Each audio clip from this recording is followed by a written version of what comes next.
Hello everyone, welcome back to my channel EduTalks with Medico. Myself Dr. Riya Mujumdar. Currently I am doing my internship at Bakura Shamilani Medical College and Hospital. So আজকের এই ভিডিওতে আমি তোমাদেরকে আগের ভিডিওগুলোর মতনই যেমন আগের ভিডিওগুলোতে তোমাদের UR category OBC A OBC B এবং এসসি ইডব্লিউ এ সমস্ত ক্যাটাগরিরই ভিডিও দিয়েছিলাম যে রাউন্ড 2 তে প্রত্যেকটা কলেজ ওয়াইজ প্রত্যেকটা ক্যাটাগরির কতগুলো সিট আছে এবং টোটাল কত সিট আছে এবং সেটার জন্য কাট অফের উপর কেমনভাবে এফেক্ট করতে পারে, কাট অফ কমবে না বাড়বে এবং তোমরা আপগ্রেডেশন যেই কলেজগুলোতে সিট নেই সেই কলেজগুলোতেও তোমরা কিভাবে সিট পেতে পারো সেই সমস্ত বিষয় নিয়েই কিন্তু আগের ভিডিওগুলো দিয়েছিলাম। সেরকমই এই ভিডিওতে আমি তোমাদেরকে বলবো এসটি ক্যাটাগরির ক্ষেত্রে টোটাল কত সিট আছে, প্রত্যেকটা কলেজ ওয়াইজ কত সিট আছে এবং এই সিটের জন্য কাট অফের কেমনভাবে চেঞ্জ হতে পারে। কারণ একজন স্টুডেন্ট কমেন্ট করেছিলেন যে এসটি ক্যাটাগরির নাকি কোনো এমনি এসটি সিট নেই, শুধুমাত্র পিডব্লিউডি এর সিট আছে। বাট আমি যখন চেক করলাম এরকম কিন্তু নয়, এসটি ক্যাটাগরির কিন্তু সিট আছে, নন পিডব্লিউডি সিটও আছে প্লাস পিডব্লিউডি সিটও কিন্তু আছে এবং এই সিট থাকার জন্য কাট অফের উপর কেমনভাবে এফেক্ট পড়বে, যেই কলেজগুলোতে সিট নেই সেই কলেজগুলোও তোমরা কিভাবে পেতে পারো সেই সমস্ত বিষয় নিয়েই আজকের এই ভিডিও। তো তোমরা স্কিপ না করে শেষ পর্যন্ত ভিডিওটি দেখো, আশা করি যে ভিডিওটি তোমাদের জন্য হেল্পফুল হবে। তো চলো দেরি না করে আজকের ভিডিওটি স্টার্ট করা যাক। তো ভিডিও স্টার্ট করার আগেই তোমাদের আরও একটা ইম্পর্টেন্ট বিষয় জানিয়ে দিই যে তোমাদের কিন্তু যে কালকে রাতেই একটা নতুন নোটিশ দেওয়া হয়েছিল এবং সেখানে তোমাদের রিভাইজ শিডিউল দেওয়া হয়েছে ওয়েস্ট বেঙ্গল স্টেট কাউন্সিলিংয়ে। তো সেটা নিয়ে আমি ভিডিও আপলোড করে দিয়েছি। তোমাদের যে পুরনো শিডিউল ছিল রাউন্ড 2, রাউন্ড 3 এবং পরবর্তী অনলাইন স্টে ভ্যাকান্সি রাউন্ডে সেগুলো কিন্তু চেঞ্জ হয়ে গেছে এবং নতুন কি ডেট আছে এবং কি টাইম আছে সেটা নিয়েই কিন্তু নতুন শিডিউল দিয়েছে, রিভাইজ শিডিউল। তো সেটা আমি তোমাদের কালকে রাতেই ভিডিওটা দিয়েছি, তোমরা যারা চেক করোনি অবশ্যই চেক করে দিও, কারণ তোমাদের এই বিষয়গুলো নিয়ে কিন্তু আপডেটেড অবশ্যই থাকতে হবে যাতে কিনা কোনো কাউন্সিলিংয়ের কোনো ডেট তোমাদের জন্য মিস না হয়ে যায়। কোনো একটা কিছু যদি মিস হয়ে যায় তাহলে কিন্তু তুমি কাউন্সিলিং থেকে বাদ চলে যাবে। তো সেই জন্য অবশ্যই তোমরা চেক করে নিও। তো আরও একটা বিষয় যেটা বলা সেটা হলো যে ওই রিভাইজ যে শিডিউল দিয়েছে সেখানে কিন্তু সেকেন্ড রাউন্ডে রেজাল্ট পাবলিকেশনের ডেট থেকে স্টার্ট হয়েছে, তার আগের পর্যন্ত কিন্তু কোনো ডেট দেওয়া নেই। আর তোমরা সকলেই জানো যে সিট ম্যাট্রিক্স অলরেডি পাবলিশ হয়ে গেছে, স্টেট র্যাঙ্ক দিয়ে দিয়েছে এবং বাকি যে এর আগে ডকুমেন্ট ভেরিফিকেশন রেজিস্ট্রেশন সেগুলোও হয়ে গেছে। তো সেগুলো দেওয়ারও কোনো মানে নেই। একটা বিষয় যেটা মেনশন করা ওখানে ছিল না সেটা হলো চয়েস ফিলিং। চয়েস ফিলিংয়ের কি ডেট, যেহেতু তোমাদের চয়েস ফিলিংটা 17 তারিখ থেকে স্টার্ট হয়েছিল আর নোটিশটা কালকে দিয়েছে মানে 18 তারিখে দিয়েছে, আর নতুন নোটিশে কিন্তু নতুন যে রিভাইজ শিডিউল দিয়েছে সেখানে চয়েস ফিলিংয়ের কোনো ডেট দেওয়া হয়নি। তার মানে তোমাদের কিন্তু এটাই ধরতে হবে পুরনো শিডিউলের যে ডেট ছিল চয়েস ফিলিংয়ের সেটাই কিন্তু রয়েছে, মানে 17, 18, 19 এই 3 দিনই কিন্তু চয়েস ফিলিংয়ের ডেট ছিল সেকেন্ড রাউন্ডের জন্য। তো তোমরা আজকে পর্যন্তই কিন্তু চয়েস ফিলিং করতে পারবে, এরপরে কিন্তু তোমরা পারবে না। ওটা কিন্তু পুরনো শিডিউলে যা ছিল সেই ডেটগুলোই রয়েছে, নতুন কোনো চেঞ্জ হয়নি চয়েস ফিলিংয়ের ডেটের। যেটা চেঞ্জ হয়েছে সেটা হলো রেজাল্ট আউট থেকে এবং পরবর্তী ডেটগুলো। তো তোমরা সেগুলো চেক করে নিও। তো এবার আসা যাক যে সিট ম্যাট্রিক্সে রাউন্ড 2 এর কেমন সিট আছে। তো দেখো ফার্স্টেই আছে বিএসএমসি, তো বাঁকুড়া সম্মিলনী মেডিকেল কলেজ। এখানে কিন্তু এসটি ক্যাটাগরির কোনো সিট নেই, কিন্তু এসটি পিডব্লিউডি এর একটা সিট আছে। দেন বারাসাত গভর্নমেন্ট মেডিকেল কলেজ, এখানে এসটি ক্যাটাগরির একটা সিট আছে। দেখো কে কমেন্ট করে বলেছিলে যে এসটি ক্যাটাগরির কোনো সিট নেই, শুধু পিডব্লিউডি এর সিট আছে, বাট সেটা কিন্তু নয়। দেখো বারাসাত গভর্নমেন্টে মেডিকেল কলেজের সিট আছে একটা এসটি ক্যাটাগরির, বাকি আরও একটা কলেজেও আছে। তো দেখা যাক, কিন্তু এখানে বারাসাত গভর্নমেন্টে এসটি পিডব্লিউডি এর কোনো সিট নেই। এরপর আসি বর্ধমান মেডিকেল কলেজ বিএমসি, এখানে কিন্তু এসটি ক্যাটাগরির কোনো সিট নেই, কিন্তু এসটি পিডব্লিউডি এর একটা সিট আছে। দেন সিএনএমসিতে এসটি পিডব্লিউডি এর একটা সিট আছে। দেন জেএনএম কল্যাণী, এখানে কিন্তু এসটি এবং এসটি পিডব্লিউডি কোনোটারই সিট নেই। দেন সাগর দত্ত মেডিকেল কলেজ, দেবেন Mahato medical college, diamond Harbour medical college, এই 3টে কলেজেই কিন্তু দেখো কোনো এসটি এবং এসটি পিডব্লিউডি কোনোটারই কিন্তু কোনো সিট নেই। তাহলে কি এই কলেজগুলোতে তোমরা সিট পাবে না সেকেন্ড রাউন্ডে?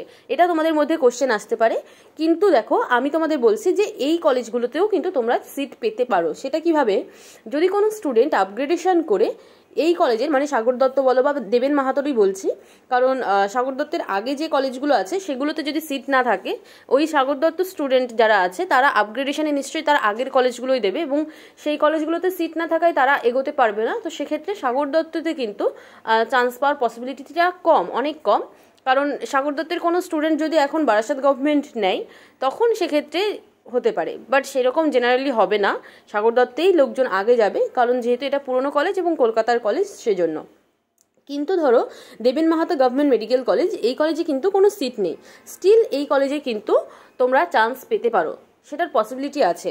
সেটা কিভাবে, ধরো দেবেন মাহাতোর কোনো স্টুডেন্ট যদি সে তার আপগ্রেডেশনে ইয়েস করে থাকে এবং সে বারাসাত গভর্নমেন্ট চয়েস ফিলিংয়ে দিয়ে যাচ্ছে, তো সেক্ষেত্রে তার আপগ্রেডেশন হয়ে তার র্যাঙ্কে যদি আসে, তাহলে আপগ্রেডেশন হয়ে সে বারাসাত গভর্নমেন্টটা পেয়ে গেল, তখন তার দেবেন মাহাতোর ওই সিটটা কিন্তু ভ্যাকেন্ট হয়ে যাবে। যখনই সে নতুন কলেজে আপগ্রেডেড হয়ে একটা সিট পাবে, তখন তার যে পুরনো সিট ছিল, যেটা ফার্স্ট রাউন্ডের সিট ছিল, সেটা কিন্তু তখন ভ্যাকেন্ট হয়ে যাবে। তো দেবেন মাহাতোর সিটটা এইভাবে ভ্যাকেন্ট হয়ে যেতে পারে, তখন কিন্তু দেবেন মাহাতোতে একটা সিট ভ্যাকেন্ট আছে। এবার পেছনের কোনো স্টুডেন্ট বা যে এখনও চান্স পায়নি বা যে ফ্রেশভাবে সেকেন্ড রাউন্ডেই পার্টিসিপেট করছে, সেই স্টুডেন্টের র্যাঙ্কে দেখা গেল যে যতজন স্টুডেন্টরা এই দেবেন মাহাতো চয়েস ফিলিংয়ে দিয়েছিল সেকেন্ড রাউন্ডে, তার মধ্যে যার র্যাঙ্ক সবার আগে থাকবে সে কিন্তু তখন ওই কলেজের সিটটা পেয়ে যাবে, মানে দেবেন মাহাতোর সিটটা পেয়ে যাবে। তো এইভাবে কিন্তু যেই কলেজে সিট নেই সেই কলেজেও কিন্তু সিট পাওয়ার চান্স আছে। আরও একটা বিষয় যেটা, যে সিট দেখবে খুবই কম আছে এসটি ক্যাটাগরির, দুটো কলেজেই মাত্র আছে সিট, মানে দুটো সিটই আছে সেকেন্ড রাউন্ডের জন্য। কিন্তু আপগ্রেডেশনের ক্ষেত্রে যেহেতু আবার নতুন করে চয়েস ফিলিং হবে, তো সেক্ষেত্রে কিন্তু ধরো কেউ জেএনএম কল্যাণী আগে ফার্স্ট রাউন্ডে পেয়েছিল, কিন্তু এখন সে প্রেফার করছে যে তার বাড়ি হলো নর্থ বেঙ্গলের দিকে, তো সে জলপাইগুড়ি আগে নিতে চাইছে, যদিও ওটা পেছনের দিকের র্যাঙ্কে, স্টিল সে জলপাইগুড়িটাই আগে নিতে চাইছে যেহেতু তার বাড়ির কাছে, সেই জন্য। তো সেক্ষেত্রে কিন্তু এইভাবে ইন্টারচেঞ্জ হতেই পারে আপগ্রেডেশনে। তখন যেহেতু সে জলপাইগুড়িকে আগে প্রেফার করছে, তখন জেএনএম কল্যাণের স্টুডেন্টটা জলপাইগুড়ি যদি পেয়ে যায়, তার মানে জেএনএম কল্যাণীর ওই সিটটা ভ্যাকেন্ট হয়ে যাবে। তাহলে যেই স্টুডেন্ট জেএনএম কল্যাণীকে আগে প্রেফার করেছিল বা চয়েস ফিলিংয়ে দিয়েছে, তার র্যাঙ্কে যতজন স্টুডেন্ট জেএনএম কল্যাণী চয়েস ফিলিংয়ে দিয়েছে, তার মধ্যে র্যাঙ্ক সবার আগে যার আছে, সে কিন্তু তখন জেএনএম কল্যাণীটা পেয়ে যাবে। সো এভাবে কলেজগুলোতে সিট না থাকা সত্ত্বেও কিন্তু ইন্টারচেঞ্জ হয়ে আপগ্রেডেশনের কিন্তু কলেজে চেঞ্জ হতে পারে। তো এটাই আমাদের বলার ছিল। এরপর আসি আইপিজিএমইআর অ্যান্ড এসএসকেএম হসপিটাল। এক্ষেত্রে দেখো এসটি ক্যাটাগরির কোনো সিট নেই, কিন্তু এসটি পিডাব্লিউডি এর একটা সিট আছে। তো এই যে পিডাব্লিউডি এর যে সিটগুলো আছে, এগুলো কিন্তু সেকেন্ড রাউন্ডের জন্য যারা পিডাব্লিউডি ক্যান্ডিডেট আছো তারাই সিটটা পাবে, কিন্তু নন পিডাব্লিউডি স্টুডেন্ট কিন্তু সেকেন্ড রাউন্ডে এই সিটগুলো পাবে না। কিন্তু সেকেন্ড রাউন্ড যখন শেষ হয়ে যাবে, তারপরে যদি কোনো সিট ভ্যাকেন্ট থাকে এসটি পিডাব্লিউডি এর, তখন সেটা থার্ড রাউন্ডে গিয়ে কনভার্ট হয়ে যাবে এসটি ক্যাটাগরিতে। তখন এই সেকেন্ড রাউন্ডে মাত্র দুটো সিট আছে, কিন্তু থার্ড রাউন্ডে কিন্তু সেই সিটের সংখ্যা একটু বেশিই থাকবে, সুতরাং থার্ড রাউন্ডে একটু সেকেন্ড রাউন্ডের তুলনায় বেশি স্টুডেন্ট চান্স পাবে। এরপর আসি জলপাইগুড়ি গভর্নমেন্ট মেডিকেল কলেজ। এখানে দেখো এসটি এবং এসটি পিডাব্লিউডি এর কোনো সিট নেই। আরও একটা বিষয়, যে তোমরা চয়েস ফিলিংয়ে তাহলে কোন কলেজগুলো রাখবে, শুধুমাত্র যেই কলেজের সিট আছে শুধু সেগুলোই দিতে হবে, নাকি যে কোনো কলেজেই তোমরা দিতে পারো? দেখো সেকেন্ড রাউন্ডে চয়েস ফিলিং কিন্তু তোমরা পুরো নতুনভাবেই করতে পারো, যে কোনো কলেজ দিতে পারো, নতুন করে আবার সাজাতে পারো। এই না যে ফার্স্ট রাউন্ডে যেরকমভাবে তুমি প্রেফারেন্স লিস্ট তৈরি করেছিলে সেটার মধ্যে তুমি কোনো চেঞ্জ আনতে পারবে না, এটা কিন্তু নয়। তুমি আবার চেঞ্জ করে নিজের মতন করে তুমি যেই কলেজটাকে আগে রাখতে চাইছো, যেই কলেজকে পরে রাখতে চাইছো, সেভাবে তোমার মতন করে তুমি প্রেফারেন্স লিস্ট তৈরি করে আবার কিন্তু নতুনভাবে চয়েস ফিলিং করতে পারো।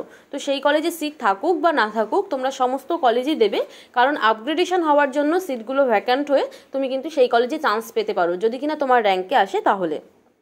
এরপর আসি ঝাড়গ্রাম গভর্নমেন্ট মেডিকেল কলেজ। দেখো এখানেও কিন্তু এসটি ক্যাটাগরির একটা সিট আছে এবং এসটি পিডাব্লিউডি এর এই কলেজে কোনো সিট নেই। সুতরাং বারাসাত গভর্নমেন্ট মেডিকেল কলেজ এবং ঝাড়গ্রাম গভর্নমেন্ট মেডিকেল কলেজ, এই দুটো কলেজে কিন্তু এসটি ক্যাটাগরির সেকেন্ড রাউন্ডের সিট আছে, বাকি কোনো কলেজেই সিট নেই।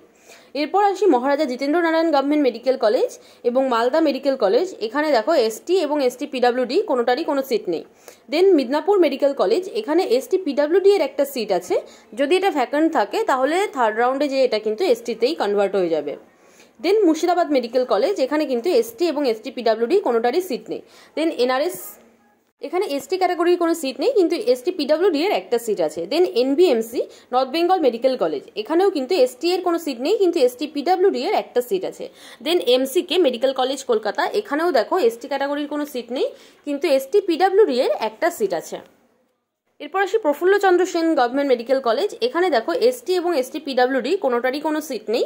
আরজিকর মেডিকেল কলেজ, এখানে এসটি পিডাব্লিউডি এর একটা সিট আছে, কিন্তু এসটি এর কোনো সিট নেই। এরপরে যে কলেজগুলো আছে Raiganj government medical college, Rampurhat government medical college, Sarat Chandra Chattopadhyay government medical college, Tamralipta government medical college এবং ইএসআই জোকা, এই কোনোটাতেই কিন্তু এসটি এবং এসটি পিডব্লিউডি কোনোটারই কোনো সিট নেই। তাহলেও কিন্তু তোমরা এই কলেজগুলো চয়েস ফিলিংয়ে দেবে যদি কিনা তুমি এই কলেজগুলোতে হলে পড়তে চাও। তোমার যদি ইচ্ছা থাকে এই কলেজগুলোতে পড়ার, অবশ্যই তোমরা কিন্তু চয়েস ফিলিংয়ে এই কলেজগুলোও দেবে। যেটা আমি বললাম যে আপগ্রেডেশন হয়ে সিট ভ্যাকান্ট হয়ে এই কলেজগুলোতেও তোমরা কিন্তু চান্স পেতেই পারো আপগ্রেডেশনের জন্য, বা ফ্রেশভাবে যদি কেউ পার্টিসিপেট করে, যারা ফার্স্ট রাউন্ডে পার্টিসিপেট করেনি সেকেন্ড রাউন্ডেই ডিরেক্ট পার্টিসিপেট করছে কিন্তু তাদের র্যাঙ্কটা অনেক ফার্স্টের দিকে, তাহলেও কিন্তু তারা এই কলেজগুলোতে চান্স পেতে পারে। সো এসটি ক্যাটাগরির ক্ষেত্রে সেকেন্ড রাউন্ডের যেটা টোটাল সিট দাঁড়াচ্ছে, এসটি ক্যাটাগরির হলো 2টো সিট আছে এবং এসটি পিডব্লিউডি এর আছে 9টা সিট। এই পিডব্লিউডি এর সিটগুলো যতগুলো ভ্যাকান্ট থাকবে সেকেন্ড রাউন্ডের শেষে, সেগুলো কিন্তু সব থার্ড রাউন্ডে যেয়ে এসটি ক্যাটাগরিতেই কনভার্ট হয়ে যাবে। তো মিনিমাম 6-7টা সিট থাকবে আশা করা যায়। তো সেক্ষেত্রে দেখা যেতে পারে যে সেকেন্ড রাউন্ডে এসটি ক্যাটাগরির 2টো সিট থাকছে কিন্তু থার্ড রাউন্ডে কিন্তু সেই সিটের সংখ্যা বেশি। তো সেজন্যই আমি বলেছিলাম যে সেকেন্ড রাউন্ড থেকে কিন্তু থার্ড রাউন্ডে কাট অফটা কমার চান্স থাকে বেশি। এবার আসি যে এই সিট ম্যাট্রিক্স এবং তোমাদের স্টেট র্যাঙ্ক, তো এই সমস্ত কিছুর ওপর ডিপেন্ড করে কাট অফের উপর কীভাবে এফেক্টটা পড়তে পারে, আদৌ কাট অফ কমবে কি না। তো দেখো, যেহেতু এসটি ক্যাটাগরির মাত্র 2টো সিট আছে, এবার যদি নতুন ফ্রেশভাবে যারা পার্টিসিপেট করছে সেই স্টুডেন্টের সংখ্যা ফার্স্ট রাউন্ডে যেটা কাট অফ ছিল সেই কাট অফের মধ্যেই থাকে এবং তাদের র্যাঙ্কটা যদি অনেকটা ফার্স্টের দিকেই থাকে, এবং সেই স্টুডেন্টের সংখ্যা কত সেটা ডিপেন্ড করছে। যদি কিনা 2-এর বেশি হয়ে যায় তাহলে দেখা যাচ্ছে যে ফার্স্ট রাউন্ডে যেটা কাট অফ ছিল তার মধ্যে র্যাঙ্ক থাকা সত্ত্বেও কিন্তু নতুন করে তারা সেকেন্ড রাউন্ডে চান্স পাবে না। ফার্স্ট রাউন্ডের কাট অফটাই কিন্তু সেকেন্ড রাউন্ডের কাট অফের থেকে কম থাকবে, আর তারা চান্স নাই পেতে পারে। কারণ যারা কিনা ফার্স্ট রাউন্ডে অলরেডি অ্যাডমিটেড হয়ে আছে, তারা যতক্ষণ না আপগ্রেডেশন করে নতুন কলেজ পাচ্ছে তাদের কিন্তু ওই সিটটা ভ্যাকান্ট হচ্ছে না। তো সেই জন্য তারা অলরেডি একটা সিটে অ্যাডমিটেড হয়ে আছে। এখন তুমি সেকেন্ড রাউন্ডে ফ্রেশভাবে পার্টিসিপেট করছো কিন্তু তোমার র্যাঙ্ক অনেক ভালো, কিন্তু ধরো তোমার র্যাঙ্কটা এই যেহেতু এখানে 2টো সিট আছে 3 নাম্বার র্যাঙ্কে আছে, তখন কিন্তু তোমার ওই 3 নাম্বারে থাকা সত্ত্বেও তোমার পরের অনেক যারা র্যাঙ্কার আছে তারা ফার্স্ট রাউন্ডে অলরেডি কলেজ পেয়ে গেছে, কিন্তু তুমি কিন্তু কলেজ নাই পেতে পারো। তো এইরকমও কিন্তু পসিবিলিটি আছে।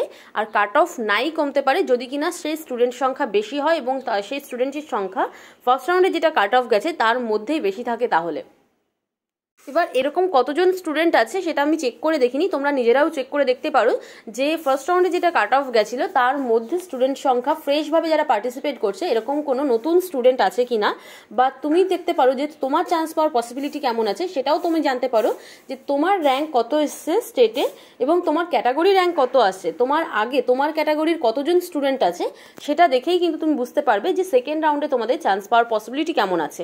কারণ সেকেন্ড রাউন্ডে এসটি ক্যাটাগরির কিন্তু মাত্র 2টো সিট আছে। তো আজকের ভিডিওতে এটাই তোমাদের সাথে শেয়ার করা ছিল। আশা করি যে প্রত্যেকটা ডাউটই তোমাদের ক্লিয়ার হয়েছে।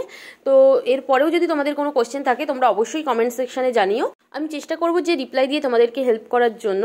আর তোমরা কিন্তু অবশ্যই চয়েস ফিলিংটা আজকেই কমপ্লিট করে নিও। নতুন শিডিউলে কিন্তু চয়েস ফিলিংয়ের কথা বলা হয়নি, সুতরাং পুরনো শিডিউল হিসাবে চয়েস ফিলিংয়ের যে ডেট ছিল সেটাই কিন্তু রয়েছে। তো আশা করি যে তোমরা চান্স পেয়ে যাও। তোমাদের সেকেন্ড রাউন্ডে না হোক, যদি সেকেন্ড রাউন্ডে নাও হয়, যাদের কিনা দেখবে যে র্যাঙ্কটা সেকেন্ড রাউন্ডে যেটা কাট অফ যাচ্ছে তার একদম কাছাকাছি আছে বা সেরকম স্টুডেন্ট সংখ্যার পরেই আছে, তোমরা বুঝতেই পারবে স্টেট র্যাঙ্ক দেখেই সেকেন্ড রাউন্ডের লিস্ট থেকে, তাহলে কিন্তু হতাশ হওয়ার কিছু নেই। কারণ থার্ড রাউন্ডে অনেকগুলো পিডব্লিউডি এর সিট কিন্তু যে কোনো ক্যাটাগরির ক্ষেত্রেই সেটা পিডব্লিউডি এর বেশ অনেকগুলো করে সিট ভ্যাকান্ট থাকে এবং সেটা থার্ড রাউন্ডে যে ওই রেসপেক্টিভ ক্যাটাগরিতে চেঞ্জ হয়ে যায়, তখন থার্ড রাউন্ডে যেয়ে কিন্তু একটু চান্স পাওয়ার পসিবিলিটিটা বেশি থাকে সেকেন্ড রাউন্ড থেকেও। সো আজকের ভিডিওটি যদি তোমাদের ভালো লেগে থাকে তাহলে অবশ্যই কিন্তু লাইক, কমেন্ট এবং শেয়ার করে দিও, তাতে আমারও ভালো লাগে। আর এরকমই নিট কাউন্সেলিং রিলেটেড সমস্ত রকম ইনফরমেশন পেতে অবশ্যই আমার চ্যানেলটিকে সাবস্ক্রাইব করো এবং সাবস্ক্রাইব করে বেল আইকনটি প্রেস করে রেখো, যাতে আমি যখনই নতুন ভিডিও দিই তোমরা সাথে সাথেই ভিডিওটি পেয়ে যাও এবং তোমাদের কোনো ভিডিওই যাতে মিস না হয়ে যায়। তো আজকের মতো ভিডিও এই পর্যন্তই, দেখা হচ্ছে নেক্সট ভিডিওতে। Thanks for watching.